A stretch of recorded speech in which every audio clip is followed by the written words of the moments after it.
My name is Annabelle Lopez Ochoa and I'm the choreographer of Coco Chanel. I think that Coco Chanel is a fascinating woman with a very interesting life. I think that she was one of the very first business women in a man's world, and she faced a lot of struggles and challenges to get there. That really stemmed from her very difficult childhood. And I don't agree with all the choices she made in life, but I do understand them. And one thing that she really, for me, did to me as a woman and to all of us women is that she gave us freedom and independence by changing the silhouette and by freeing ourselves from the corset. The creative process really goes as in 2 years of research first, and then a lot of discussion with my artistic collaborator, Meckler. And so we were really looking what drives her.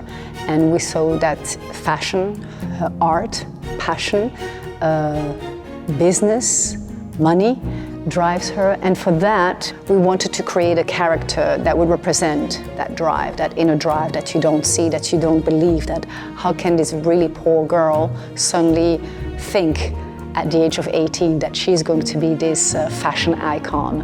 And I think that many times that drive made her do things and decide things that, looking back, she might not always have agreed with it, but that was the only way out and the only way up to success. So that's why we decided to have the shadow Chanel. And she's her destiny, she's the future, she's the icon, and you will see the character of Chanel slowly becoming the shadow. The costumes by Jérôme Kaplan are just exquisite. He knew a lot about Coco Chanel.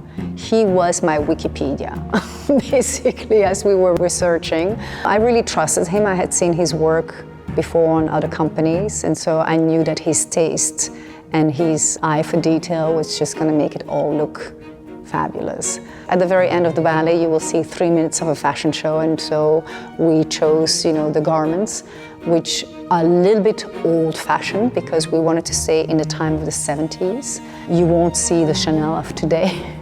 You will see an old Chanel. And I decided when we performed it again in Atlanta to shorten everything a little bit, even though Mademoiselle Chanel hated women's knees. But we're ballet dancers, so I was like, we're just gonna cut a little, just to show our instrument, which is the body. I'm really curious how the audience is going to react here. It's like a biopic on pointe shoes, and there's a little bit for everybody. And there's entertainment, and there's very beautiful music by Peter Salem, very French. And there's drama, because otherwise it isn't theater. Drama, glamour, tongue-in-cheek, and dark episodes. So I think it's a fun one.